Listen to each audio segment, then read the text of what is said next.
Para personas inquietas, Capital Radio.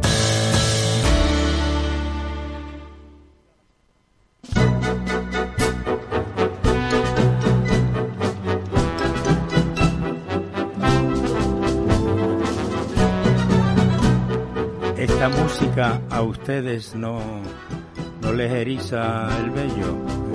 Esta música de los guaracheros, tierra canaria.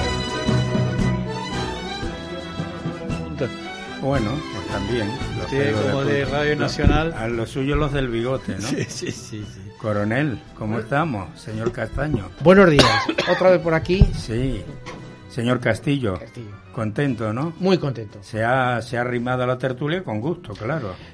Bueno, eso es poco, gusto es poco. Yo creo que es un orgullo para empezar. En fin, un placer. Veremos a ver cómo va todo. Trae muchas cosas que contar hoy. Bueno, pocas cosas las que me marcó en la tarea, por así decirlo, y luego las que, como estamos hablando, por ejemplo, de temas de actualidad, la guerra de Ucrania, el estado de la sociedad, etcétera. Muchas cosas hay. Sí. Déjenme que les envíe un saludo al Tribu Canca, gran amigo nuestro, que ha venido por aquí muchas veces, que se lamentan de que el ayuntamiento, con esto de la fiesta de mayo, ha invitado a mucha gente, y al Tribu Canca, que tanto nos representa en tantas ocasiones, no han tenido esa atención con ellos. Chicho, un fuerte abrazo, no te preocupes, tendrás otras muchísimas oportunidades, no solo en toda la isla, sino en el archipiélago. Chicho, un abrazo. A ver si un día lo vemos por aquí tocando. Un fuerte abrazo, Chicho, los duendes, aquí, en gran recuerdo de toda la vida. Sí. ¿Qué tal? Que me encasquetaste con una novia y todo, ahí en los bailes del club. ¿Sí? Sí. ¿Y qué? ¿Y salió bien? Sí, salió maravillosamente. Pero no te quejes. No, oiga, qué buen color tiene. ¿Qué se va a la playa a coger sol? Pues no. ¿Verdad que sí? Se llama la jubilación. Ah, ¿eso es la jubilación? ¿Da ese color? Yo estoy jubilado, no tengo ese color. No, me pongo a leer debajo de la palmera. Amigo, al sol. El secreto. Sí. Bueno, hoy es noticia. Y bueno, fue el día del radioaficionado, hace unos días. El coronel asiente con la cabeza. Y uno de los grandes radioaficionados que tiene no solo el archipiélago canario, Tenerife, sino España, es un gran amigo que usted conoce. Fernando Fernández. Don Fernando, un fuerte abrazo. No podía ser. Hola, encantado, aquí estoy. Y convaleciente, pero bien. ¿Convaleciente ¿sabes? de qué? ¿Convaleciente de qué? Perdone. Convaleciente porque tengo un poco la espalda perdida, ¿sabes? Bueno, nada más. Pero alguien, como se dice aquí, le ha dado un churragazo. No. Fernando Fernández, que fue el día del radioaficionado, y de eso usted sabe un rato, ¿no? Fernando Fernández. Ah, sí, es verdad. Sí. ¿Y usted quién es? ¿Y usted quién es? Yo soy Fernando Delgado. Ah, Fernando Delgado, pues se equivocó nuestro técnico, porque yo le tenía puesta a Fernando Fernández. Yo me di cuenta enseguida, decíamos antiguamente, por el cloquío. Fernando, ¿estás en Valencia, no, Fernando? Sí. ¿Qué tal? El otro día te vi en algo de la presentación de un libro o algo así, ¿no? Efectivamente, porque tengo una novela, ¿sabes?, que se titula Todos al infierno. ¿Cómo? ¿Repite? Todos al infierno. Y no se salva nadie, Fernando. Vamos a ver. Sí. Bueno, pues nada. Nada. Encantado de saludarte. Encantado. Con esa voz inconfundible de Fernando. Inconfundible. Bueno, vamos a ver. Te está saludando Eduardo Pintado, que es un gran admirador tuyo. Sí, señor. Desde hace mucho tiempo. Gracias. Y hace mucho tiempo, dice Fernando. Muchísimas gracias. Un fuerte abrazo. Un fuerte abrazo. Bendita equivocación. Un fuerte abrazo. Fuerte abrazo, Fernando. Le dije al técnico que me pusiera con Fernando Fernández, pero me ha puesto con Fernando Delgado, tampoco ha estado mal, ¿no? Al contrario. Vale. Al contrario, gran personaje y gran amigo, ¿no? Uno de los grandes novelistas y de los grandes historiadores, al que uno ha seguido desde hace mucho tiempo, ¿no? No, sí que tienen dos llamadas por el precio de una. La verdad que el tema del radioaficionado ha cambiado mucho en estos últimos años. O sea, yo fui radioaficionado con aquellas emisoras que había que montar una antena dipolo en casa, que me preguntaba a mi mujer, ¿y qué haces poniendo aquellos cables y demás, no? Y hoy en día con los móviles tenemos millones de radioaficionados, es decir, no hace falta esa emisora, ese sintonizar por la noche, etcétera, las ondas de los que venían. Y hoy en día tenemos millones de aficionados. Pero es bonito recordar a los pioneros aquellos tiempos. Muy poca gente sabe la labor que hicieron en sus años con la inmigración, tanto aquí como en la península. Y entonces en la Casa del Radioaficionado se contactaba con familiares en Venezuela, ¿no? En cada pueblo había gran labor, esa. Hicieron una labor. La conexión fue tremenda. Era impresionante, ¿no? Era impresionante. Y luego cuando hay un desastre, son los primeros que están ahí, dando todo tipo de orientaciones y por supuesto de ánimo, etcétera. Es tremenda. En España hay mucha afición, hay mucho radio a coste de ellos. Sí. Porque mucha gente piensa que sabe que es un tema, en fin, no, las subvenciones era una afición o un hobby, como se dice hoy, pero con una utilidad pública soberbia, y en el mar, en la onda pesquera, en todos aquellos temas, era impresionante. Muy bien. Ya tenemos al otro lado del teléfono a Fernando Fernández. Un fuerte abrazo, ¿cómo estamos? Hola, buenos días, muy bien, gracias. Enhorabuena, ¿no?, por ese meritorio reconocimiento a ese gran radioaficionado. Bueno, sinceramente no es nuevo, vengo acumulando... Lo sé. Acumulando premios y llevo muchos años en la radio, ¿no? Sí. 65. He tenido tiempo para hacer de todo en radio, como radioaficionado. Sí. ¿Qué momento importante de tan larga labor recuerda, Fernando? Tiene muchos, ¿no? Recuerdo. Sí. Pues lo primero que recuerdo es a mi padre. Ajá. Que lo era también. Era radioaficionado, fue mi maestro y fue mi mejor amigo. Ajá. Amigo para todo. Segundo, en orden de importancia. Sí. Yo soy neurólogo gracias a la radioafición. Mira qué bien. Yo quería estudiar telecomunicaciones, pero siempre fui un negado para las matemáticas, con lo cual estudiar ingeniero de telecomunicaciones para mí estaba vetado.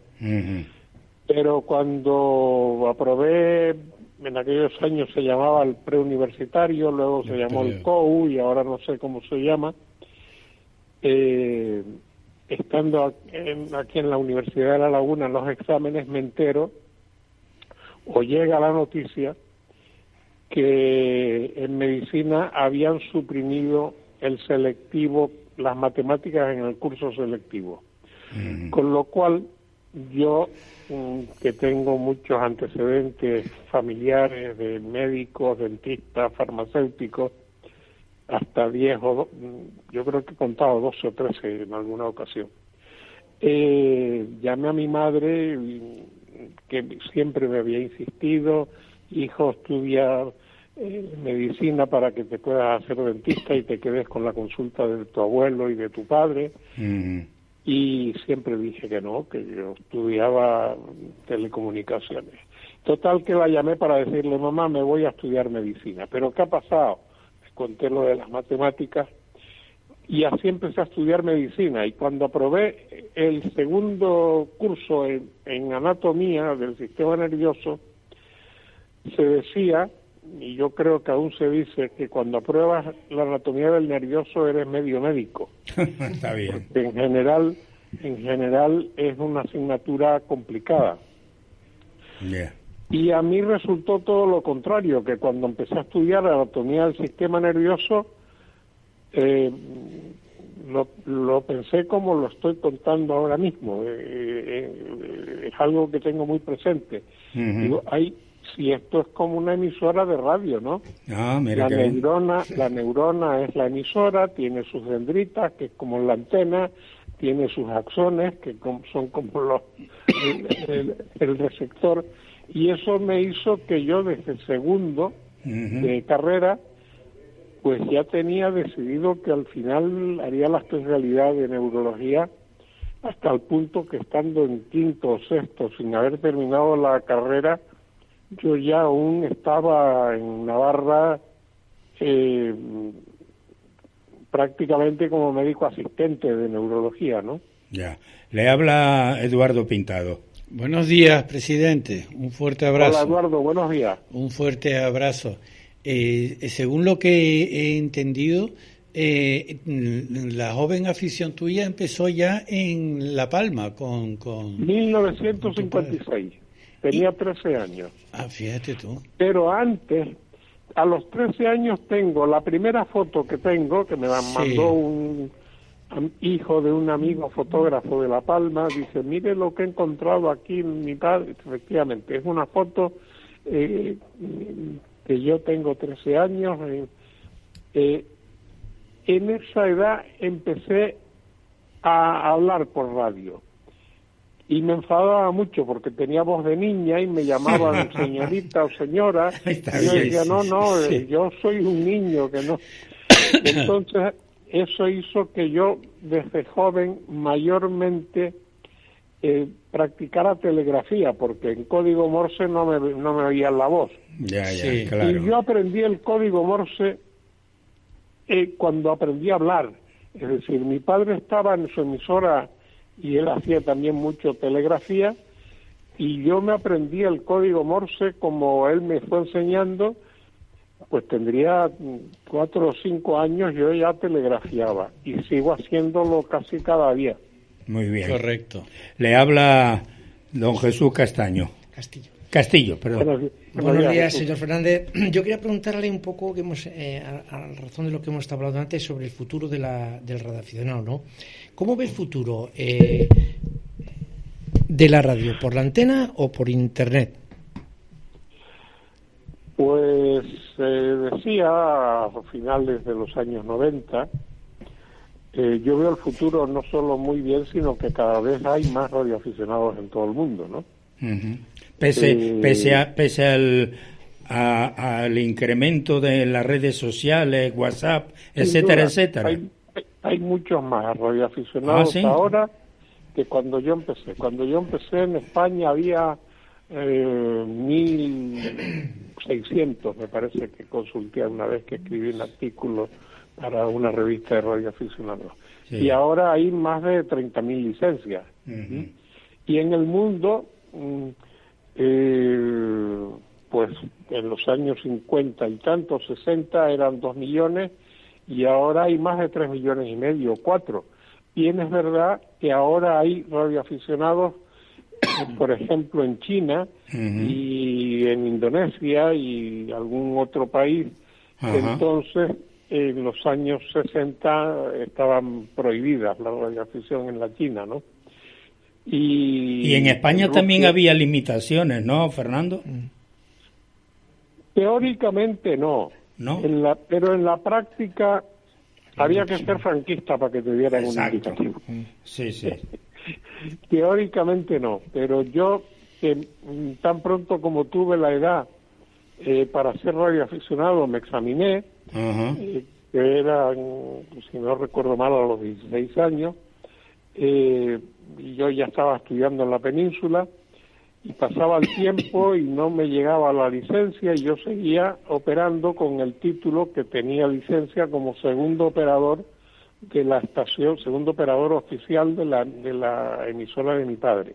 Y yo estuve utilizando el indicativo de mi padre pues durante muchos años, hasta que terminé la carrera, ¿no? Y entonces le pregunté, ¿y qué pasa con mi indicativo, papá? Dice, pregúntale al señor Maillo, diré su nombre porque ha fallecido y además no tiene nada de malo que yo lo mencione. Muy bien. El señor Maillo era el jefe de la policía secreta en La Palma, pero era tan secreta que todo el mundo lo sabía, ¿no? Está y bien. yo fui a ver al señor Maillo y le dije, señor Maillo, me dice mi padre que hable con usted, ¿qué pasa con mi indicativo? Ajá. Y dice, pero tú eres estudiante, ¿no? Sí, pero yo quiero mi indicativo. Dice, no estás bien así como eres. Has venido muchos años ya operando la estación de tu padre y tal. Total, que la razón por la que al final lo supe, porque me lo dijo, había un informe de la Brigada Político-Social franquista que desaconsejaba que se me concediera licencia porque estimaban que una emisora en manos de un joven pues era un instrumento que podría ser peligroso. Ya. Y yo no obtuve mi propia licencia hasta algunos años después. Yo seguí operando con el indicativo de mi padre durante años hasta que ya cerca de la democracia alguien que luego, no recuerdo el nombre, pero que luego fue gobernador civil aquí en Tenerife, era director general de telecomunicaciones, y yo le dije, pero ¿por qué no me das indicativo? Dice, pídeme el que quieras, y pedí EA8AK, que es mi indicativo. Y me dijo, pues nada, te lo tramito. A la semana me llama y me dice, ese no te lo puedo dar, pídeme otro cualquiera. Digo, no, precisamente quiero ese. ¿Pero por qué?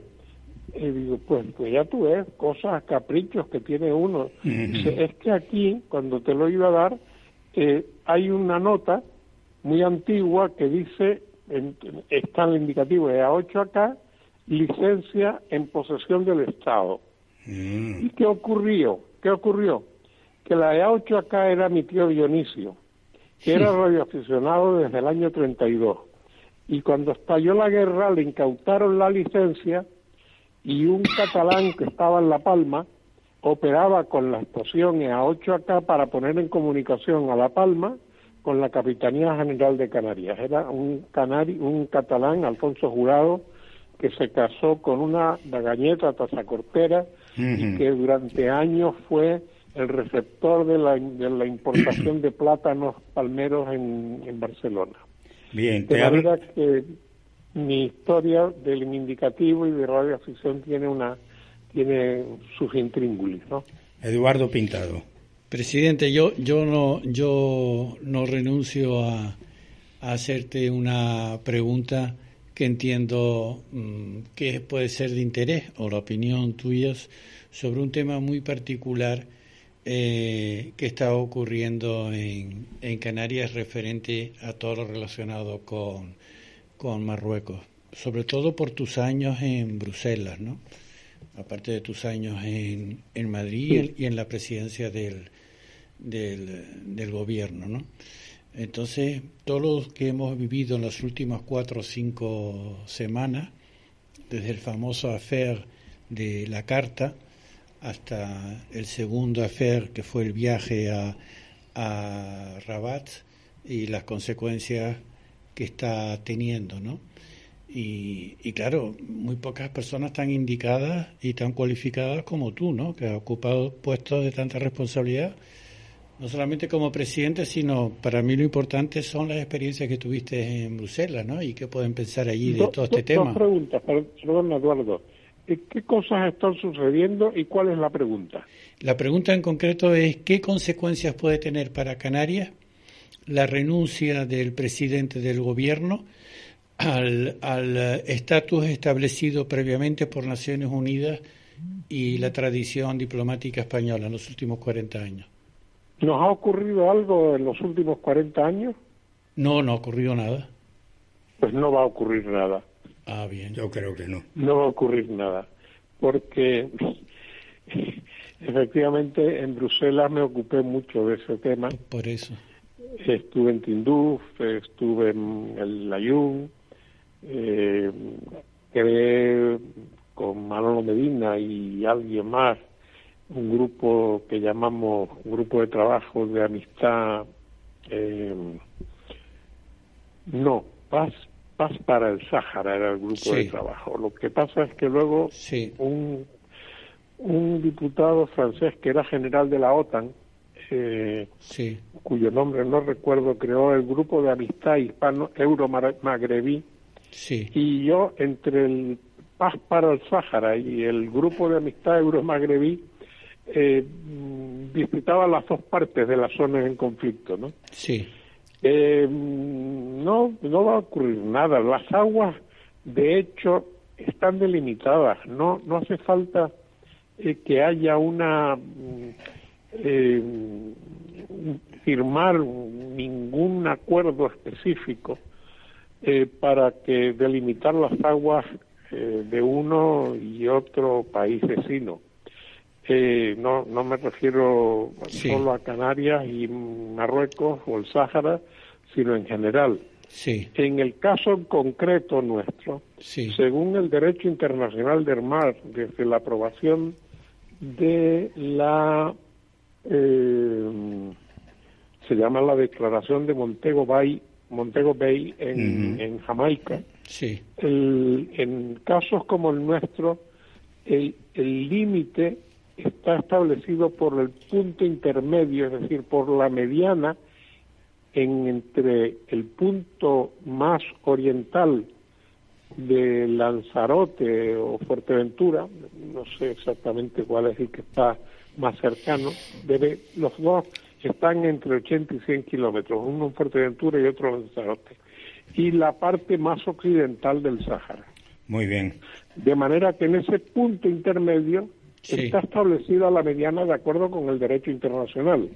Otra cosa es que España y Marruecos firmen un acuerdo bilateral que establezca que la mediana es, de acuerdo con lo que dice la Declaración de Montego Bay, la línea intermedia entre una y otra costa. Muy bien. Pero de hecho, de facto, la mediana existe. Fernando, que ya no tenemos mucho tiempo, pero sí tengo que preguntarte sobre la presentación de tu libro Autonomía sí, pero así no. ¿Por qué? Pues porque yo soy autonomista desde siempre. Creo que es algo que está en el ánimo de los sentimientos palmeros, porque la ley de cabildos ya fue promovida por Manuel Velázquez, que era majorero, conejero, o las dos cosas, de padre y madre, y por Alonso Pérez Díaz, por un palmero, Alonso Pérez Díaz, fueron los que promovieron la ley de cabildo. Y ya antes, Juan Pérez Díaz, el hermano de Alonso, había escrito un libro sobre la autonomía regional canaria. Autonomía sí, porque soy autonomista, porque creo en el estado de las autonomías, porque está en la Constitución española, porque lo aprendí de Adolfo Suárez, que esta era la más justa organización del Estado. Pero así no, porque la autonomía que imaginamos y pensamos y que pusimos en marcha Jerónimo Saavedra primero y después yo, se ha transformado en algo muy distinto. Le daré un solo ejemplo para terminar brevemente. Jerónimo tenía 8 asesores. Yo tuve 4. Ahora tienen 80 o 90 los presidentes. Y podría decir una larga de razones, pero sobre todo porque hay un exceso de burocracia. Hay una maraña administrativa que impide tramitar. Alguien quiere invertir en Canarias para hacer un gran hotel y puede estar 10 años hasta que se lo autoricen. Tiene que ir al ayuntamiento, al cabildo, al gobierno. Es una maraña administrativa que ya el profesor Luciano Parejo dijo, eso hay que desenredarlo, eso hay que simplificar leyes, derogar leyes. Así no podemos funcionar. Muy bien, Fernando, que ha sido un placer escucharte y a ver si un día vienes por aquí para que nos firmes el libro autonomía sí, pero así no. ¿Vale? Muchas gracias, encantado. Un abrazo. Un fuerte abrazo, Buenos Fernando días, Fernández. saludos a los tres. Saludos. Igualmente. Buenos días. Bien, ¿no? Regular. Para Yo Eduardo. tengo mis dudas. ¿Sobre qué? Porque, en fin, esto es un tema largo de explicar, ¿no? Pues yo sí creo que han cambiado cosas en los últimos años. Sí ha cambiado muchas cosas. ¿Pero para bien o para mal? Para mal. Coño, Por ejemplo, la situación geopolítica de las zonas limítrofes al antiguo Sahara español, eso que venimos a llamar ahora el Sahel. El Sahel de hace 40 años y el Sahel de ahora no tienen nada que ver. Y el Sahel está muy cerca de una parte del territorio español que son las Islas Canarias. Es una zona limítrofe con Mauritania, ¿no? Entonces ahí ya hay un factor desestabilizador importante. Eso de entrada. Y después yo sí creo que hay un giro copernicano, o sea, un giro de 180 grados, un antes y un después, con la renuncia a la doctrina clásica que ha tenido España con el Sáhara, con las últimas reuniones del presidente Sánchez con el rey de Rabat, a favor de las tesis de Marruecos. Ya tenemos nuestro próximo invitado. ¿Usted quería añadir algo, coronel? No, simplemente rápidamente, que ya tenemos... Sobre lo que ha dicho también, no, como comentado, la plataforma continental en cuanto a la limitación de las aguas. Ahí hay más cosas de lo que parece, pero bueno, simplemente era ese apunte. También ahí ha habido un cambio en los últimos 40 años fundamental. Muy bien, ya tenemos a nuestro próximo invitado. Como decía antes, que con lo que estamos viviendo, mascarillas sí, mascarillas no, respire por aquí, respire por allí. Vamos a entrevistar a un catedrático que todos conocemos y que ha intervenido muchas veces con nosotros. Don Antonio Sierra, un fuerte abrazo, ¿cómo estamos? Un fuerte abrazo y encantado de estar con vosotros para transmitir información a través vuestro a la sociedad. Por ejemplo, ¿qué? Bueno, que es razonable, y yo diría que se estaba haciendo inevitable el que se adoptara esta nueva estrategia de mascarillas, no, pero con muchos criterios, digamos, de excepción. ¿Qué pasa? Tenemos una pandemia que se aleja en su modelo epidemiológico de la gripe, lo digo porque cuando hablamos de gripalización es relativo, porque la gripe es la única referencia pandémica de virus respiratorios, pero tiene un comportamiento que conocemos muy bien a lo largo ya de más de un siglo, y que este es un virus más complicado en su comportamiento que la gripe. Llevamos 2 años y 4 meses sometidos, a restricciones fuertes, algunas como el confinamiento, otras incluso a niveles, digamos, de escolares y demás, que ya se prolongan en exceso y que tienen sus limitaciones por la propia epidemiología del virus. Pero ciertamente en octubre estábamos en una situación, cuando era la variante Delta, favorable, habíamos bajado a niveles muy bajos que parecían acercar lo que es el paso de la pandemia a lo que ya sabemos, que continuará, pero como endémica estacional en ese sentido, parecido a los otros virus respiratorios. Surgió la variante Omicron, que en diciembre y enero llegó a niveles muy altos. Se hicieron pronósticos que a mí no me parecían que fueran muy acertados, de que bajaría bruscamente a partir de mediados de enero. Hemos ido descendiendo, pero ciertamente todavía estamos en fase pandémica. Y esto no es incompatible con lo que hagamos del uso de las mascarillas. Y incluso hemos tenido una subvariante de Omicron, que es la BA2, que es la que se ha hecho dominante. Con lo cual estamos descendiendo y va a ser fundamental ver cómo se comporta a lo largo de esta primavera que ya estamos y el verano, donde los virus respiratorios en principio se apagan y este no, que es una de las diferencias. Yeah. Entonces, si la población diana a proteger, está establecido que sí, que son centros sanitarios, sociosanitarios, transporte, y luego se ha adoptado una medida razonable que es a nivel empresarial, es decir, estudiar por los servicios de prevención de riesgos laborales qué riesgos hay y por lo tanto qué protección.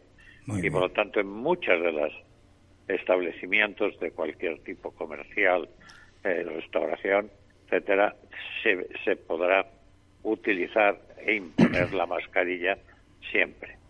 Muy bien. Y nos queda la población que no está afectada por criterios de internamiento en estos centros o de establecimientos, que lo que tendrá que hacer es un uso inteligente de la mascarilla, en el sentido de que si vamos a estar en establecimientos, en locales donde podemos guardar distancias, no será necesario, pero un uso inteligente de la mascarilla, y en este caso FFP2, no la quirúrgica, para aquellos que puedan exponerse con riesgo al contagio. Le habla Jesús Castillo. Que le habla Jesús Castillo. Hola, buenos días, señor Sierra. Bueno, le agradezco las explicaciones porque son muy clarificadoras, ¿no? Pero del punto de vista de un lego, de un ciudadano a pie que ha recibido informaciones contradictorias. Primero, va a haber 1 o 2 contagios, 140.000 muertos, se habla. La mascarilla no era necesaria, luego sí fue necesaria, y ahora, 2 años después, llegamos a que no es necesaria, que se puede salir por la calle, ¿no? Perfectamente sin ella. Pero claro, yo veo que en la situación actual hay muchos casos, gracias a las vacunas, gracias a los cuidados médicos, del personal sanitario que hay que ponerlo en un altar. Hay casos leves o asintomáticos que no trascienden, pero que contagian. Y yo veo que al quitar la mascarilla parece como que debemos de bajar la guardia. Y esos casos están todavía. Gente contagiada que sale a la calle porque o es asintomático o no tiene, pero contagia. Y ese contagio a la persona contagiada no sabemos cómo va a reaccionar. Igual es otro caso asintomático o igual es un futuro caso de UCI, ¿no? ¿No le parece un poco pronto el tema de repente quitar la mascarilla? ¿No sería un tema un poco más progresivo? Espero también que no nos la prohíban usar, ¿no? Simplemente esto ya es una cosa jocosa, ¿no? Pero ¿no le parece un poco rápido, que habría que esperar un poco más, por lo menos hasta que el control de la pandemia sea mayor? Vamos a ver, yo creo que las excepciones que se han hecho al abandono de la mascarilla, es decir, cubren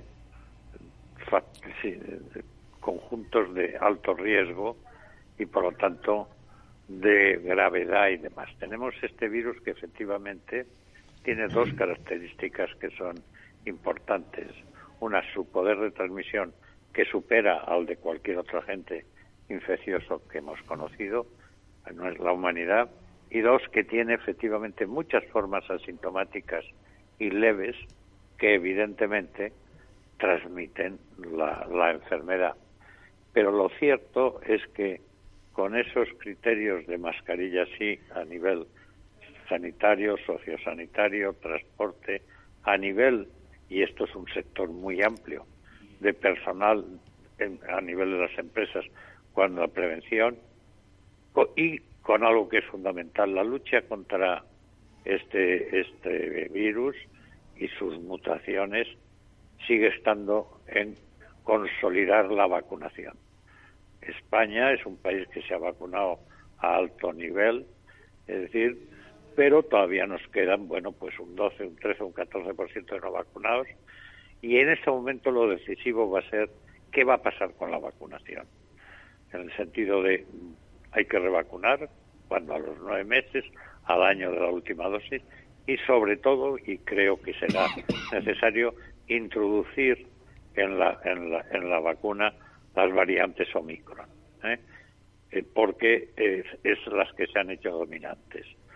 Bueno, yo creo que con esas circunstancias vamos a convivir. Para mí es fundamental ver lo que va a pasar como he dicho, en este resto de primavera y verano, donde los otros virus respiratorios, y cómo entramos en el otoño, si ya entraremos en fase endémica con carácter estacional, pero después de 2 años y pico, fijémonos, por ejemplo, los escolares, es decir, han sufrido, y digo sufrido todos, pero los niños más, 2 años y casi medio de mascarillas.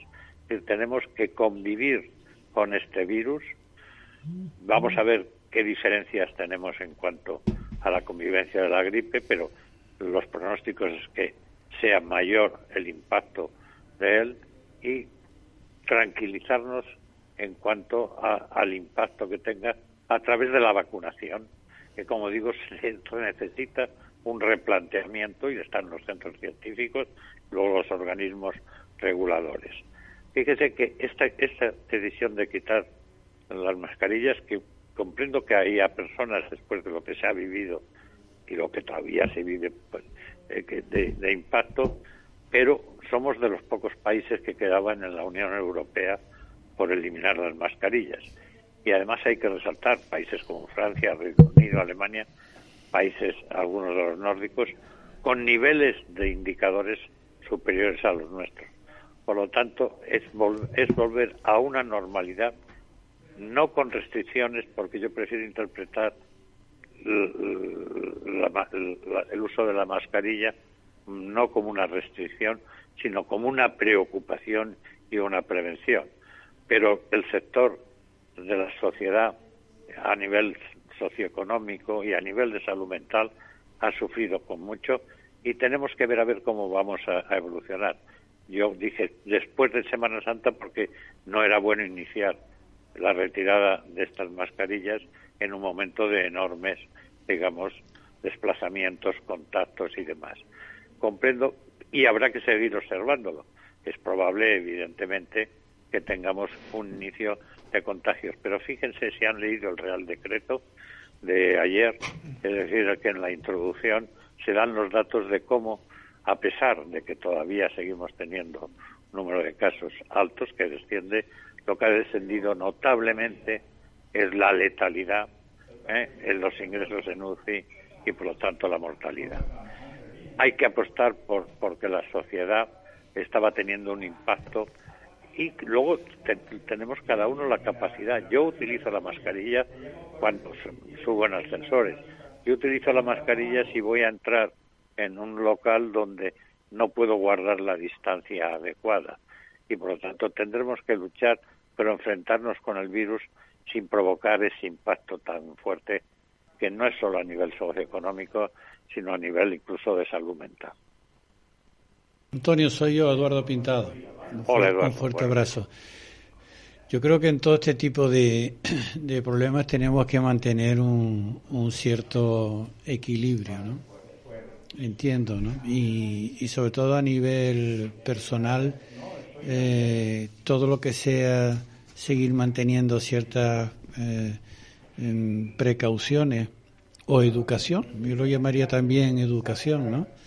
El saber que todavía tenemos que convivir con ciertos límites. O sea, no podemos pasar del blanco al negro o del negro al blanco, ¿no? Porque ha habido casos en estas últimas semanas, yo lo he vivido muy de cerca, que se bajó un poco la guardia, y es como en un partido de fútbol, ¿no? En el último minuto, pues cuando yo ya pensaba que el partido estaba acabado, pues llegó el bicho a casa, ¿no? Y fue por un descuido, no por un tema alegal o ilegal, sino por un descuido, claro. ¿Cómo se califica el hecho ese del descuido? Bueno, vamos a ver, claro. En los comportamientos, Exacto. Hay, aparte de comportamientos que son a la contra, y lo vemos en aglomeraciones de conciertos, de botellones, etcétera, y personas, es decir, que desancían lo que son medidas de protección, bueno, es muy difícil controlar y por eso hablar de descuido con este virus, porque en fin, con independencia de las restricciones y de los ambientes a los que nos referimos, a nivel domiciliario evidentemente es muy peligroso, claro. Porque es muy difícil mantener en superficies, además de viviendas, muchas son muy limitadas, las distancias de protección. Exacto. Y eso nos va a seguir existiendo.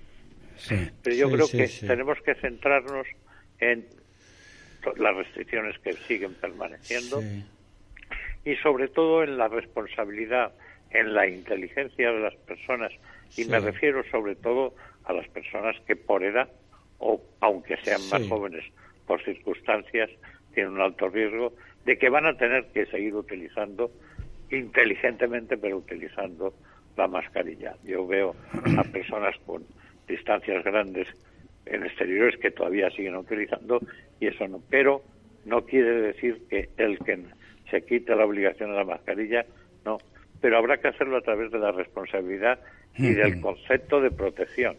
Es decir, yo en mi trabajo tengo que utilizar mascarilla porque es un centro sanitario.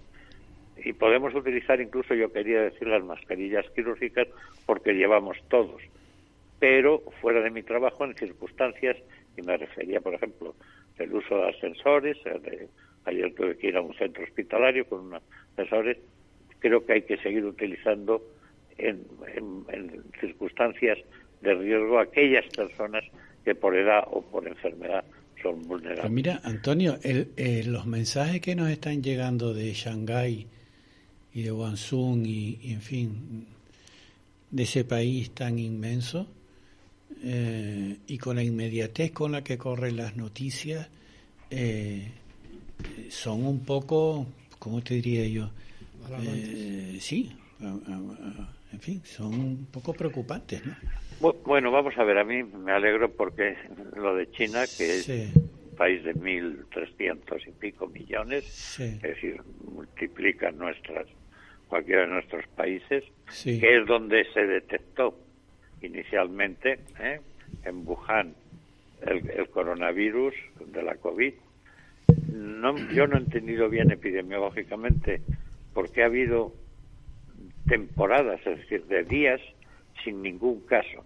Y ahora mismo en Shanghái llama la atención que hablamos de 26 millones de personas confinadas, de casos, de miles de casos, pero si habéis oído, las defunciones han sido 3 o 4. Es decir, yo no me sirve la referencia de China, no desconfío, quiero decir, pero tampoco confío en esa información, porque llama la atención el confinamiento, las medidas, la cantidad de millones de habitantes, los casos de miles que se dan, pero sin embargo solo se habló de 3 y ahora de 8 o 9 defunciones. Por tanto, el modelo chino no nos sirve. Yo no sé cómo ha funcionado China, que veíamos que pasaban días sin ningún caso nuevo. Es un caso peculiar.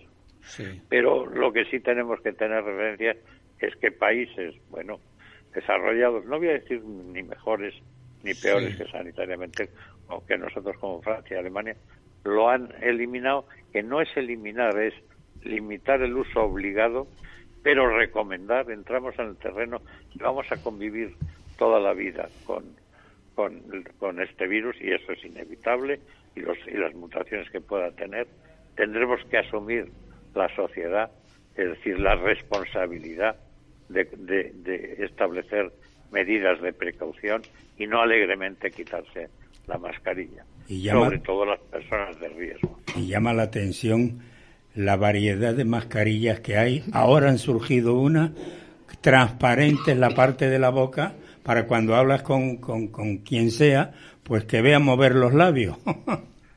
Sí, eso se ha comentado porque evidentemente hay personas que por problemas de audición necesitan o les facilita el ver.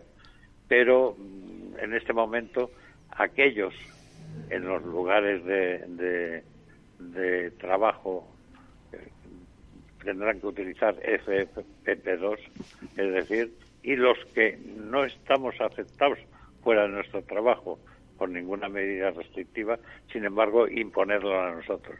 Yo tengo que recordar aquí, y esto es un drama de las sociedades, es decir, es que a lo largo de esta pandemia hemos superado otras causas de muerte por el coronavirus, ¿no? Que dicen 100 y pico mil, será una cifra superior, no por negligencia o manipulación, sino por la cantidad de casos asintomáticos. Pero yo tengo que recordar, y a veces intervengo en debates, que diariamente y en este momento la primera causa de muerte en una sociedad desarrollada como la nuestra es el tabaquismo, que ocasiona 140 muertes al día. ¿Cuánto ha dicho? 140 muertos diarios. ¿En qué ámbito? Entonces, ¿en el mundo o en España? No, a nivel de España. En España, caramba. La cifra del Ministerio, y esa se calcula muy bien, porque epidemiológicamente se calculan, es que estamos en 51 mil muertos al año. ¿Podemos considerar que el tabaco es un veneno? Absolutamente. ¿Y por qué no se prohíbe su venta? Bueno, nos iríamos a lo de la ley seca. Es decir, el ideal evidentemente es que pudiera eliminarse el consumo, pero sabemos que es imposible y que generaría, como originó en Estados Unidos la ley seca, unas condiciones terribles de uso. Pero quiero decir con esto que los ciudadanos tienen que asumir que, aparte de las restricciones, nuestras conductas, y sobre todo los que están o estamos en riesgo por edad o por enfermedades, tendremos que utilizarla más allá de lo que nos exija las restricciones legales. Y es porque la gente cree, no, eso no quiere decir que yo vaya contra la mascarilla. Elimino la obligatoriedad en condiciones, pero tengo que recomendar. Pasa que entramos, y por eso he puesto el ejemplo del tabaco, en que las conductas humanas son complicadas. Hay una diferencia que le hace al tabaco mucho más complicado de cambiar su conducta. Es que el tabaquismo es una adicción, una enfermedad con la cual es mucho más complicado luchar que con ponerse. El uso inteligente de la mascarilla creo que es un problema de precauciones más que restricciones, que es molesto, pero que para muchas personas tendrá que ser un uso no total de mascarilla, pero en todas las circunstancias de riesgo. Algunos fumadores, para seguir fumando y de alguna manera disculparse, dicen que fuman puro porque con el puro no se traga el humo. Bueno, si es fumador de puros auténtico, eso es una realidad. Cuando hablamos de la reducción del daño del tabaco, es decir, se comparan, digamos, sobre todo hoy día que estamos con los llamados cigarrillos electrónicos y de calentamiento, el cigarrillo de combustión, que fue el uso de los más tardíos desde el descubrimiento del tabaco, es decir, al lado de lo que es el fumador de puro o de pipa.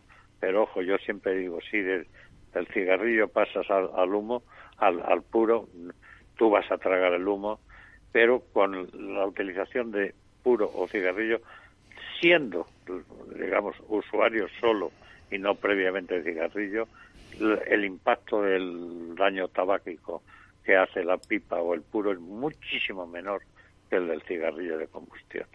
Y lo he puesto de ejemplo de lo difícil. Claro, en el tabaco hay un problema muy superior al que tenemos aquí. Es decir, se produce una adicción que, como todos sabemos, decimos dependencia, pero en el término médico-psiquiátrico es una adicción que es muy difícil de combatir. Sí.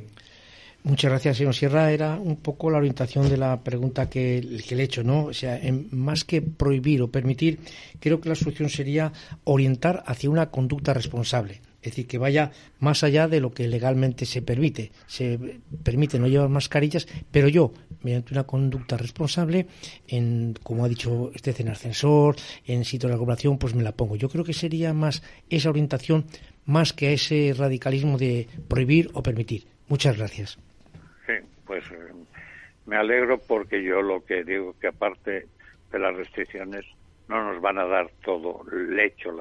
En la sociedad tenemos que tomar medidas, y ese uso, que yo más que responsable digo uso inteligente, que va en protección mía, es decir, y que significa que si tengo riesgo debo utilizar la mascarilla. ¿Y lo del fumador pasivo es una exageración o es real? No, es una realidad. Ajá. Es decir, el fumador pasivo, y por eso hay que tener cuidado cuando se dice vamos a restringir el fumar en exteriores, porque el fumador entonces se refugia en su domicilio para fumar, y los convivientes con fumadores tienen un porcentaje de problemas de salud muy superior a los no convivientes. Bueno, pues muchas gracias por estar con nosotros una vez más y mucha suerte. Gracias, y me sumo a la llamada a la población. Un abrazo. Que asumir.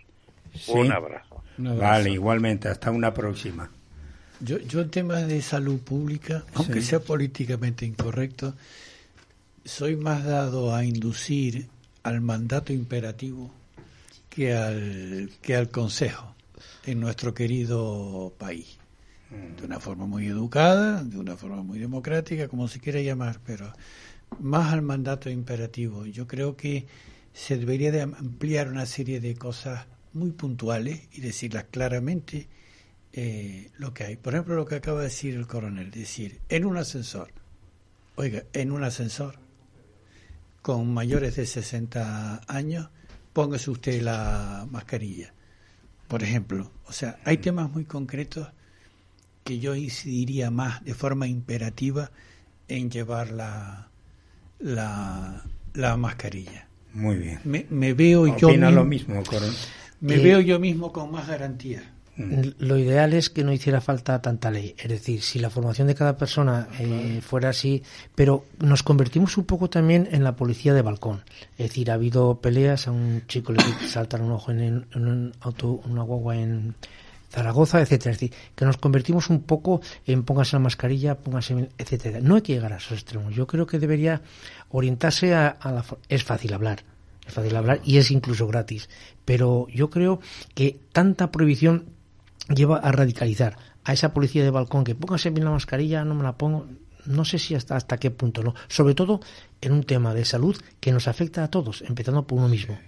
Entonces es un poco encontrar el equilibrio es difícil entre la autoridad y el convencimiento, ¿no? Pero bueno, es lo que hay que intentar lograr. Ya tenemos nuestro próximo invitado, que lo conoce muy bien Eduardo Pintado, me parece, ¿no? Jerónimo Feo. Buenos días. Sí. Buenos días. Buenos días. ¿Cómo estamos? Bueno, estamos bien. Todavía no nos ha tocado el bicho. Así que ya con eso es suficiente. Ya. Bueno, tú tan próximo a la medicina, tendrás tus cuidados especiales, ¿no? Pues sí, efectivamente. Yo estoy de acuerdo con el doctor Sierra. Estamos en una fase en la cual ya las cosas no debemos hacerlas porque nos pongan una multa, sino por conciencia de hacer las cosas bien. Tenemos que ser más adultos que los que hasta ahora hemos sido unos niños que nos obliguen a hacer una cosa y si no nos castigan, etcétera. Yo creo que estamos en el momento en el que cada uno debe ser responsable de el comienzo y la transmisión de la COVID. Así que estoy totalmente de acuerdo en eso, por supuesto. Ya. Sí, iba a decir algo, Jesús. Sí, Jerónimo, sí. ¿Qué estás organizando? Que yo me entere. Bueno, estamos organizando, como todos los años, una reunión de los antiguos alumnos de los escolapios, de los cuales nuestro común amigo Pardella es también un cliente, como bien dice. Sí, entonces, soy un cliente porque pago. Bueno, sí, tienes razón. En todo caso, tanto en el año 20 como en el 21 no pudimos reunirnos por motivo de la pandemia y ahora, gracias a Dios, pues vamos a intentarlo hacerlo, aunque seguimos con todas las precauciones debidas. Creo que va a ser un éxito porque todo el mundo tenía ganas de volverse a ver con los amigos de una forma más íntima, porque hasta ahora las relaciones han sido a través de los medios de comunicación, del internet, de WhatsApp, estas cosas. O sea que yo creo que va a ser un éxito. Vamos a ver. Eso. Hola, buenos días. Soy Jesús Castillo. Quería agradecer simplemente no era para personalizar, sino porque yo soy antiguo alumno de los Escolapios, pero de La Rioja. Yo estudié allí aquel ingreso que se hacía antes del bachillerato y el bachillerato, ¿no? Y la verdad que me gustaría aprovechar la ocasión para agradecerles la formación que nos dieron. Muchas veces se ha hablado pero verdaderas barbaridades sobre la educación religiosa que tuvimos en aquel tiempo. Mi hijo también es exalumno, es ingeniero industrial y también está muy agradecido a aquella educación. Por eso me gustaría romper una lanza en favor de aquella educación. Educación que nos sirvió para ser lo que somos ahora. Vamos a ver lo que son nuestros hijos el día de mañana, ¿no? Por eso quería, ya digo, agradecer a los padres escolapios que me educaron, me formaron y prácticamente consiguieron mucho de lo que soy hoy en día, ¿no? Simplemente eso, quería darles las gracias. Yo estoy totalmente de acuerdo, porque en principio nos enseñaron a ser responsables y una de las problemas que existe en este momento es la falta de responsabilidad en la mayoría de la sociedad. Todo el mundo funciona si pone un castigo o una multa, si no, no lo hace. Pues yo creo que esa responsabilidad es uno de los méritos que debe uno aprender tanto en la casa como en el colegio. Así que efectivamente estoy de acuerdo. Hay excepciones, lógicamente, algunos cuentan la historia de otra forma, pero sinceramente en el caso mío y en el caso de la mayoría no fue todo positivo, no negativo. Así es, yo creo que la gente cuenta la feria como le va, ¿no? Y creo que somos mayoría la gente que habla bien de esa formación y de esa educación, ¿no? Que hay alguno que habla, por supuesto que tiene que haberlo, eso no se dice. Pero yo recuerdo, la verdad, aquella educación que cuando yo comento con mis hijos cómo era, pues casi no se la creen, ¿no? Había una un poco más distinta ahora, ¿no? Pero que ya digo, somos lo que somos en parte y en gran parte gracias a esa educación. Yo estoy convencido que la educación y las costumbres no hace falta decirlas al aire, sino hacerlo. Nuestros hijos al final harán seguramente lo que en algún momento consideraron que era una tontería y que era una exageración. Cuando pasa el tiempo y dice que es verdad que decían mis padres cuando me decían esto. Y yo creo que hay que dar el ejemplo. El ejemplo es fundamental para la educación. Sin duda. Jerónimo, soy Eduardo. Eduardo Pintado. Un abrazo. Yo coincido en lo que acaban de sacar ustedes dos en la mesa. Somos miles y miles y miles, no solamente de Escolapios, sino de otras congregaciones, ¿no? Que tenemos un gran recuerdo de la educación que recibimos. Entre tú y yo nos podemos reír porque yo fui de los... Y que no solo fue religiosa, sí, que mucha gente cree que por estudiar en colegio de curas, pues no la es mayoría, verdad. La mayoría era, todos ustedes, la mayoría eran de ciencias y nosotros éramos 4 gatos con el padre Julián, ¿no? El padre Julián, que más de un coscorrón el recibimos, que llevaba debajo del brazo montones de papeles. Y el que nos paseaba castigado los domingos y los sábados y nos hacían pasar vergüenza con todas las niñas de la pureza, ¿entiendes? Sí, llevándonos por la oreja por toda la rambla, ¿no? Sí. Sin pantalones largos y con pelos ya, ¿no? Allí en la estatua aquella que está al lado del carrito de Samarín. Y entonces es un agradecimiento, pero claro, esa voz de agradecimiento a esa educación no se oye. Se oye nada más que la parte pues puntual, que yo no niego, ¿no? De muchos casos que habrá habido, ¿no? Pero claro, la inmensa voz de la inmensa mayoría de miles de españoles que recibimos educación en distintas congregaciones, aquí en Santa Cruz estábamos nosotros y después estaban los baberitos de La Salle, ¿no? Y, también. Y claro, y también los salesianos. Los salesianos, claro, y esa voz no se oye. Esa voz no se oye, ¿no? Y entonces yo estoy con lo que ha planteado el coronel, ¿no? O sea, que hay que levantar un poquito la bandera y decir, oiga, señores, yo estoy muy contento con la educación que me dieron los escolapios en el caso nuestro de Santa Cruz. ¿Entiendes? Que por cierto, dentro de unos días hay una comida de escolapios, ¿no, Jerónimo? Sí. Eso que estábamos hablando. Ya. No, y lo que tú decías, tú acabas de introducir, mucha gente se olvida de la labor deportiva que hizo, por ejemplo, el padre de Montenegro, aquí, en el baloncesto, ¿no? Sí, o sea, que no solamente era el tema de las aulas y el tema y me acuerdo los cineforum, y en fin, muchísimas más actividades que no eran solamente las clases, las ¿no? docentes solo. Sí, efectivamente. Muy bien. Era una enseñanza completa, tanto desde el punto de vista de cultura, como de cultura física, como cultura mental. Yo creo que era muy, muy, muy completo. Sí, concreta. Pero, sí. Posiblemente también hay que ponerse en situaciones de aquella época, donde existía una educación inglesa, que eso era, yo creo, como si lo hubiera metido en una cárcel a los niños, pero tampoco debe ser así. Pero creo yo que había una rectitud y había una responsabilidad importante, cosa que yo creo que de verdad deberíamos volver a tener. Muy bien. Porque a lo mejor ya existen en algunos niños, pero hay que insistir en que eso siga adelante. Sí. Jerónimo, concreta, día y hora del almuerzo, y si pueden ir, aparte de Escolapio, otras personas. Sí, el día será el de el día 23, el próximo sábado, si Dios quiere. Empiezan las actividades a las 12 de la mañana con la reunión de la Junta Directiva.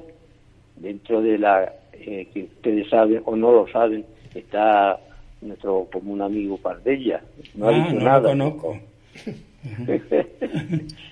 Entonces, luego hay una exposición de un antiguo compañero, el profesor Antonio, que va a hablar del tema de la segunda parte de la historia de los escolapios. O sea, desde que volvieron otra vez, porque saben ustedes que hubo una época en que no existía, o sea, dejaron el colegio y apareció el CEU, estuvo dirigiendo durante unos años y luego volvieron otra vez.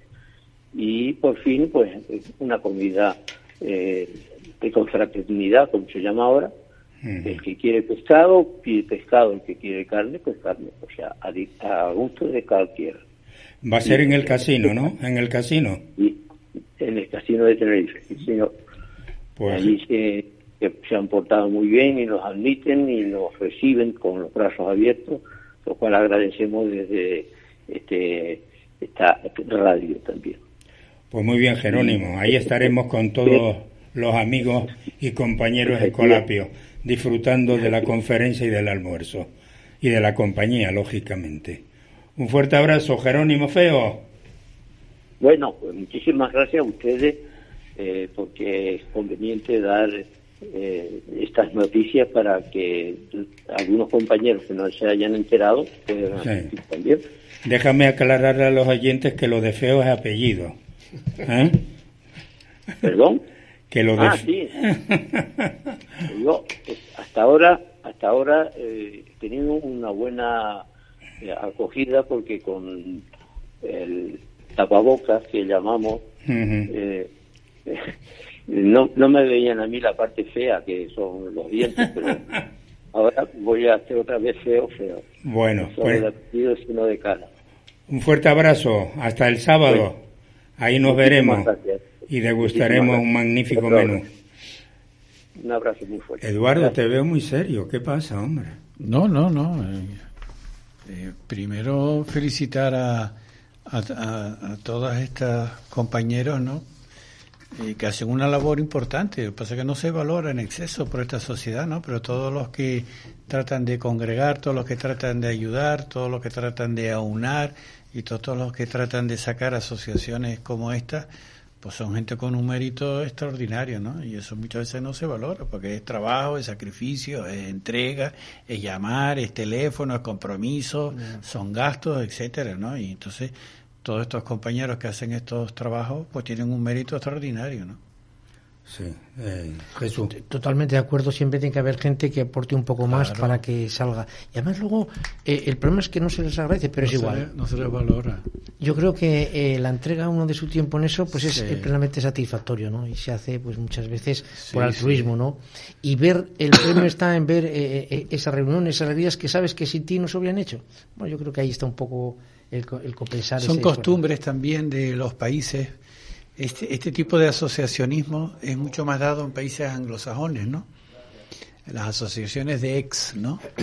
Aquí en España también es así, pero no somos tan dados a ese corporativismo de estar siempre reunidos alrededor de una mesa, pues celebrando lo que fue pues hechos muy puntuales, la mili. La mili, o sea, yo por ejemplo no tengo una asociación de ex compañeros del regimiento San Marcial en Burgos, y en Inglaterra pues son cientos de miles de asociaciones simplemente de ex miembros de un regimiento en concreto, tal, ¿no? Sin embargo, yo sigo teniendo, yo hice el cuartel en Ceuta y sigo en regulares 3, y sigo teniendo comunicación con gente que allá en el año 59 hicimos el servicio militar. A ver si les voy a leer una cosa. Reflexiones sobre el hecho universitario y la sanidad. Resulta incomprensible que exista en nuestro país un ministerio de universidades con su ley y uno de ciencia e innovación. Esto lo ha dicho Antonio Alarcón. Un fuerte abrazo, Antonio. Pues tiene razón. Muy fuerte abrazo. Tiene razón. ¿Qué quieres que te diga? Mira, está diciendo Eduardo. Yo tengo un WhatsApp de amigos, de compañeros, que ya algunos hemos fallecido. De la mili no lo hemos conseguido, pero de la promoción mía de medicina sí, y seguimos 67 personas llamándonos a cada minuto, digo por el WhatsApp, por lo cual, bueno. Eso es muy bonito, eso es muy bonito. Es muy bonito, sin duda. ¿Qué decías, Eduardo? Pues que tiene toda la razón del mundo. Que tiene toda la razón con lo que he dicho, hecho universitario y la sanidad. Claro. ¿Por qué? No, bueno, dime, Eduardo, sí, perdóname. No, porque es que es de puro sentido común, o sea, claro. Dividir, por llamarlas dos disciplinas, dos actividades, en fin, dos culturas, dos profesiones, ¿no?, que son del mismo árbol, dividir por contentar ambiciones políticas de repartir entre y ampliar entre distintos partidos, algo que es un árbol único. ¿Estás de acuerdo, Antonio? Absolutamente, es absolutamente incomprensible que la ciencia, vamos a ver, la ciencia, el 80% de la ciencia se hace en las universidades. Claro. También es verdad que la sabiduría también está en las universidades, no todo, y también es verdad que también la ciencia en este momento también está en la red, pero en la red puesto por las universidades. Quiero decir con todo esto que es absurdo, que es simplemente justificado para dar puestos de trabajo, así mismo lo digo, a una serie de compromisos políticos que tiene este gobierno actual con su pacto con Podemos y con no sé quién tiene. Y ese tipo de pactos hace que necesiten ministerios, secretarios de Estado, etcétera. Y tenemos 2 leyes. Vamos a tener una ley de la ciencia, que yo participé en la última, que ha durado 11 años, que la sacamos por unanimidad en el Congreso, y una de la universidad en su momento. No se olviden que esto conduce a la ineficacia siempre. La universidad tiene 2 misiones nada más fundamentales, por lo menos le habla a alguien que lleva 45 años en la universidad. Crear hombres y mujeres libres y crear hombres y mujeres empleables. No tiene, y esa es lo que la misión que tiene, y no la está cumpliendo. Y con ese tipo de cosas menos. Ya, total. Está de acuerdo. Absolutamente. ¿Y Jesús? ¿Qué dice Jesús? No, buenos días. Buenos días, hola Jesús. No puedo estar más de acuerdo con usted con esto que acaba de decir, ¿no? La universidad es fundamental, la enseñanza, la formación y la difusión de la ciencia, ¿no? Si empezamos a diversificar con otros objetivos, perdemos esfuerzos y al final se diluye una serie de recursos en algo que no conduce a nada. Sin duda. El recurso, vamos a ver, es una pérdida de recursos enorme, pero es una pura contradicción. La universidad, ¿para qué la tenemos? ¿Para qué nace? En teoría es un sitio, un lugar de creación de ciencia, más o menos, tanto humanística como técnica, como sanitaria. Pues si la tenemos para eso, la ley de la ciencia ¿dónde tiene que estar? Y de la innovación. Sí, pues claro, no solamente en la universidad, pero sí en la universidad. Claro.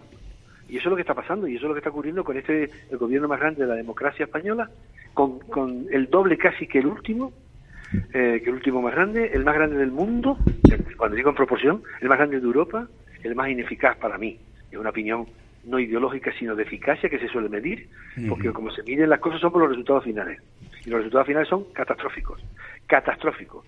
De la pandemia, del paro, de la inflación, catastrófico. Porque dice, yo le puedo contar a ustedes que opero muy bien. Usted imagínese que yo cometiera ese error. Pero fallecen todos los enfermos. ¿Usted qué está diciendo? El resultado final es que el Hospital Universitario de Canarias, el último de Canarias en este momento, en los últimos 3 años, de vergüenza. ¿Sí? Están matándolo por inanición. No me pienso callar. Y hace muy bien. Pues, y aquí tienen los micrófonos para expresarte. Corren tiempo. Sin duda, el resultado final de una cosa, ¿qué ocurre? El Hospital Universitario de Canarias no nos perdonan, queridos compañeros, no nos perdonan que haya nacido universitario desde que nació y que haya sido creado por el Cabildo de Tenerife. No nos lo perdonan. Nunca nos lo van a perdonar. El propio nombre que tiene Hospital Universitario de Canarias quieren cambiarlo, porque ¿qué es eso que se llame de Canarias? Así mismo, era el primero cuando los medían en las auditorías externas, éramos siempre de los primeros. Los últimos 10 años primero. Ahora, los últimos 3, el último, ya no salimos. Es una falta de respeto que están teniendo con nosotros imperdonable. ¿Pero quiénes? Mira, de entrada, ¿quién está dirigiéndolo? Y después, ¿sabes cómo es? Es muy civilino. ¿Sí? Esto es muy civilino. Si nace si el señor Prada, el señor Amancio Ortega da un positrón, que es muy bueno, dona un positrón al Negrín. Si dona un PET, al Negrín. Si hay que poner unos trasplantes nuevos que nosotros estamos preparados para hacerlo, al Negrín. Cardíaco. Yo no estoy en contra de que se lo den a otros, lo que estoy en contra es que no nos lo den a nosotros. Y poco a poco va decreciendo, y hay un ambiente muy malo en ese sentido.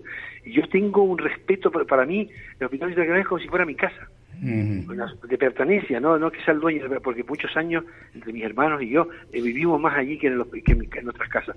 Y esto no puede ser lo que está ocurriendo, no puede ser lo que está ocurriendo. Aparte de que, Antonio, es una ofensa a la historia y al paso tan valiente que en su día, en los años 60, en aquella época, da una institución local como el Cabildo de Tenerife, sin duda, para dotar a Tenerife de una infraestructura que en aquella época era absolutamente necesaria, ¿no? Entonces sin duda. ofende ¿no? a Santa Cruz, Eduardo, al pueblo de Tenerife. Yo tengo que decir que en el departamento de oftalmología a mí me han atendido siempre magníficamente. Sin duda, hombre, estaría bueno, sin duda. Sí. Eso que acaba de decir Eduardo es muy importante. Yo te voy a decir una cosa. Yo soy médico porque hay Hospital Universitario de Canarias. Porque a mí no me tocaba. Yo soy el quinto de 6 hermanos. Había 3 en la península. En aquella época, Eso, todo el mundo que tiene hijos sabe lo que cuesta eso. A mí no me tocaba. Hubieran hecho un esfuerzo enorme mis padres también. Pero y se abrió la facultad de medicina aquí y entré. Soy de la 3ª promoción. Si no hubiera sido. Y el Cabildo, la institución del Cabildo de Tenerife, que es una institución muy, muy buena, gobierne quien gobierne, como institución es muy buena. ¿Qué ha ocurrido? Que lo creó, apostó de su dinero. Hizo un hospital en 11 meses, a hacer el hospital trajo la facultad, hospital universitario, hospital clínico primero y después universitario, y atrajo con muchísimo esfuerzo a grandes cabezas pensantes de la sanidad, entre otros había quedado para Chile, mucha gente muy buena que ahí ha hecho que hubiera estado y estuvo entre las primeras. Sí, aparte de lo que tú decías antes de la vocación y los estudios y la carrera, nosotros todavía no se olviden que somos de una generación que vimos compañeros que su mayoría, si no recuerdo mal, iban a estudiar medicina a Cádiz. Era un sitio donde iban muchos. Y Santiago de Compostela. Y claro, esta iniciativa del Cabildo dio un giro de 180 grados porque puso sobre la mesa una estructura y propuso un estudio y una vocación que se podía hacer in situ, aquí en casa. También para ser periodista había que ir a titularse a la península. Sí. Me acuerdo de eso. Sí, claro, es ¿Te verdad, acuerdas, no? Sí. Yo también sé, por cierto, se abrió la Facultad de Ciencias de la Información en Canarias. Exacto. Y yo me metí en la primera promoción y terminé mi carrera y terminé también mi doctorado. Lo que dice Eduardo también es clave. Lo que ha hecho, no solamente eso, sino que además esa institución apostó por un hospital que producía mucho dinero, gastos de dinero, sí. que de una misión no propia, impropia de un cabildo, lo consiguió. Y además no solamente eso, sino que se consiguió y se cuidó para que hubiera gente muy importante. Y ese hospital con sus profesionales y el cabildo consiguió estar a la cabeza de muchísimas cosas, trasplante de riñón, de cosas muy importantes. Antonio, dice usted que existe una competencia sana e intensa entre todas las universidades de Estados Unidos, Reino Unido, Alemania. ¿Qué pasa? ¿Que aquí no? No, aquí no hay competencia. ¿No? No, aquí, primero, tenemos el doble de universidades que Alemania, y Alemania tiene 84 millones y nosotros tenemos 47. Sí. Todo el mundo quiere una universidad. No es cuestión de tener más universidades, no es cuestión de que se haga universidad en cada esquina, no, es cuestión de tener muy buenas universidades. Lo digo esto, y tenemos gente muy buena en la Universidad Española, y tenemos departamentos pioneros en el mundo, pero entre las 500 primeras solamente hay 2 en el último criterio de clasificación de Shanghái. No hay más. ¿Por qué la inversión es importante por habitante y sin embargo el resultado final no es bueno? Pues eso hay que revisarlo. Hay que revisar. Diciendo, y yo soy universitario, o sea, estoy hablando de mí también, Sí, sí. Soy catedrático hace mucho tiempo. Yo creo que todos los que estamos aquí somos universitarios. Bueno, sin duda, yo no quiero... No, lo que quería decir es que no estoy fuera, estoy hablando de mí también. Sí, sí. O sea, que estoy también de ese tipo de cosas. Tenemos universitarios muy importantes, tenemos departamentos punteros, química orgánica, trasplante, pero como globalidad hay una gran debilidad que tenemos que corregir, porque este es un mundo competitivo.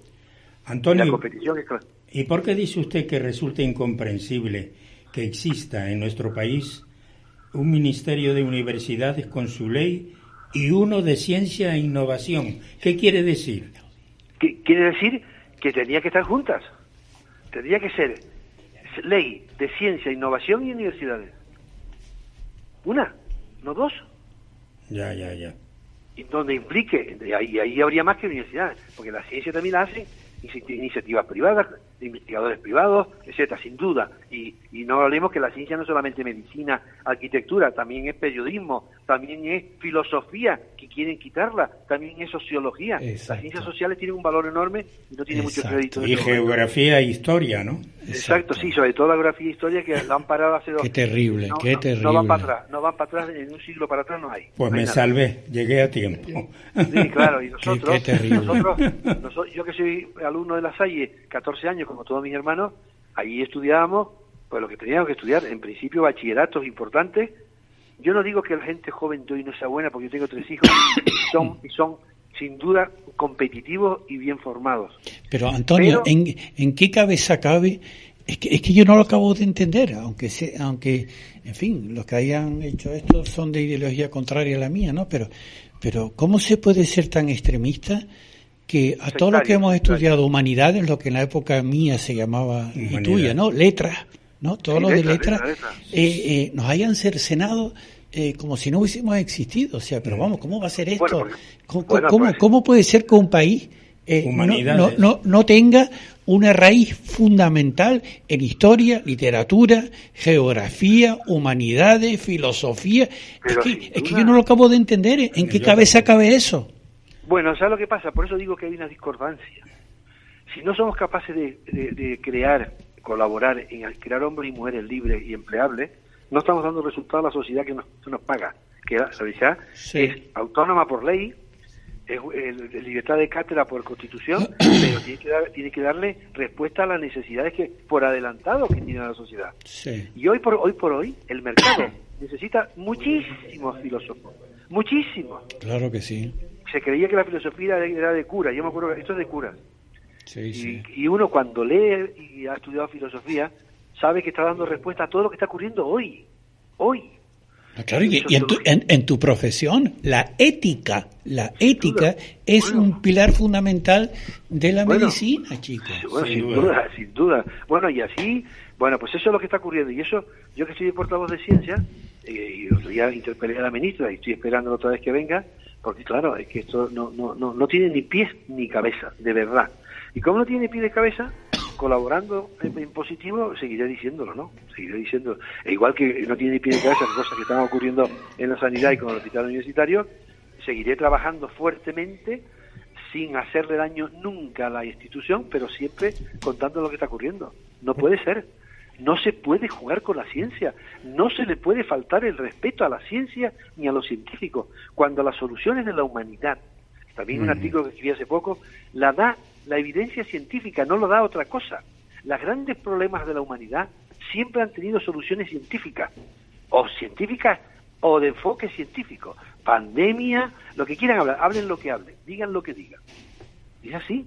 Pues muy bien, entonces, Antonio, que ha sido un placer escuchar. ¿Ibas a añadir algo más? No, bueno, que con lo cual esto lo que hay que hacer es, pues si eso es así, si los políticos utilizáramos la evidencia científica como norma de actuación, no se metería la pata tantas veces. Pues eso es lo que hay. Pues gracias, Antonio, como siempre. Oye, un abrazo muy fuerte, señores. Por tus reflexiones, gracias por estar aquí un día más. Un abrazo, gracias. Encantadísimo, lo que quieran. Un abrazo fuerte. Igualmente, un fuerte abrazo. Se me olvidó preguntarle, claro. Que Ay, ¿y eso? Porque tenemos muy poco tiempo aquí. ¿Pero qué dices? En la radio. ¿Pero qué poco tiempo? Sí. ¿Tú te crees que todas las tertulias tienen 1 hora y media como la nuestra? Es poco. Siempre te estás quejando, Es poco. ¿Es poco? Es poco. ¿Pero y luego no hablas casi nada? Sí, claro. Pues te encanta escuchar, sí. Que tampoco está mal. Mira cómo se ríe Jesús. ¿Por qué te ríes? No, porque este ambiente también es impagable. O sea, muchas veces el tratar, el hablar las cosas es importante, sí. Pero el cómo también es muy importante. Y este ambiente es de verdad insuperable. Es un rasgo... Él siempre dice que nosotros no nos aspavientamos. Sí, y no faltamos, como decimos aquí en Canarias, no faltamos a la gente y en fin, no es uso y costumbre el insulto y no hay necesidad de eso, ¿no?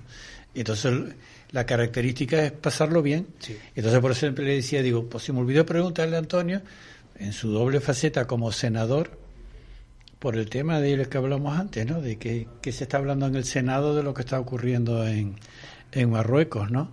Pues claro, es importante de primera mano saberlo, lo que, en fin, todos los senadores canarios que están comentando por los pasillos en Madrid, y se me escapó, pero bueno, ya habrá otra ocasión de preguntárselo. Hubiera sido un buen tema por lo menos de información, que informe, porque el tema, no se parece que lo que no se habla no existe, pero existe. Sí, existe. Que 40 años no pasó nada, bueno, es una opinión, pero si uno empieza a no ver las cosas que han pasado, es hasta incluso preocupante. Yo creo que con el tiempo, pues también hay que dar un mensaje de tranquilidad para que la gente no se tensione, ¿no? Pero es cierto que es fundamental también saber qué está pasando, por lo menos que nosotros nosotros somos de una generación que vivimos muy cerca lo que ocurrió no solamente con España, por supuesto, ¿no? Sino que ocurrió en Canarias, con los canarios, cuando la descolonización del Sahara. El 75, sí. El 97% de los que llamaríamos hoy la clase empresarial que estaba radicada en el Sahara era canaria. Y aquello fue un golpe muy duro de un día para otro, ¿no? Y que tuvo una repercusión directa en toda Canarias, porque era nuestro hinterland, era una zona de influencia económica para Canarias, en salidas profesionales, en salidas empresariales, en muchísimas iniciativas, ¿no?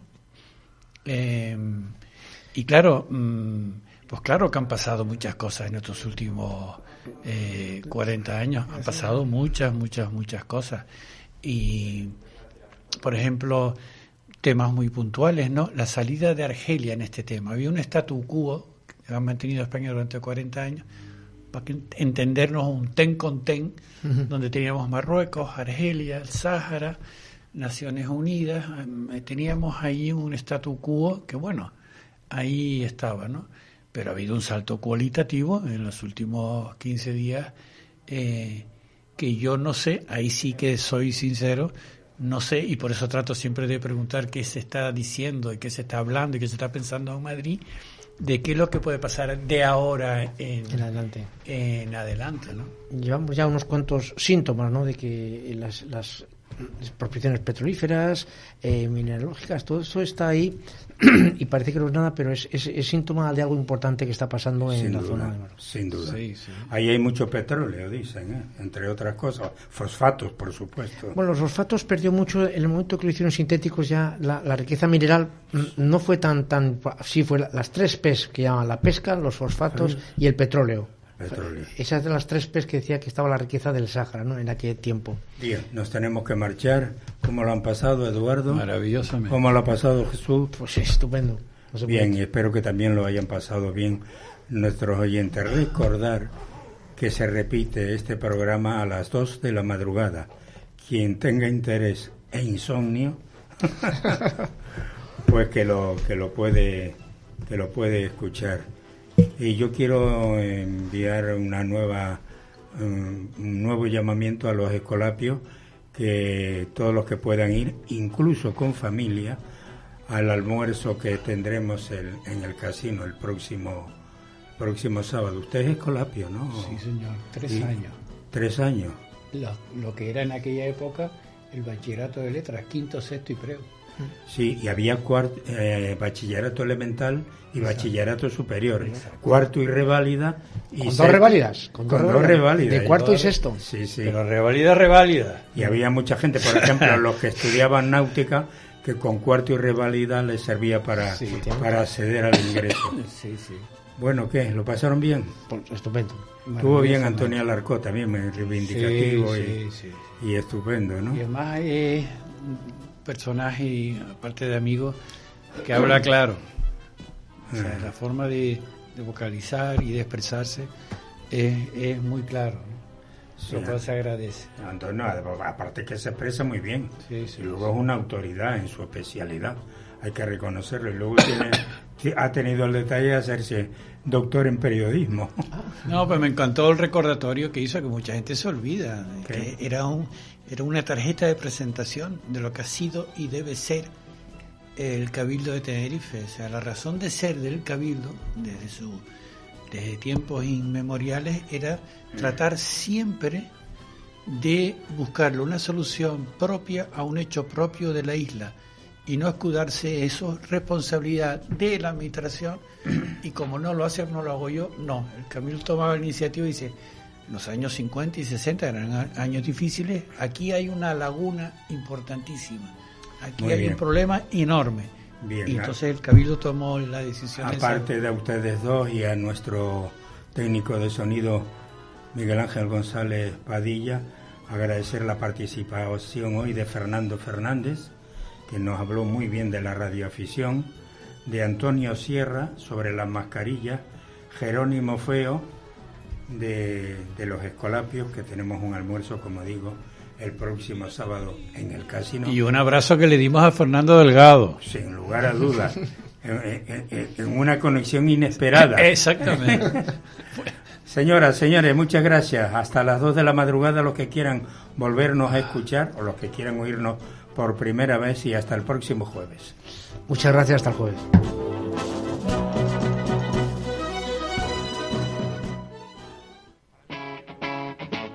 Capital Radio.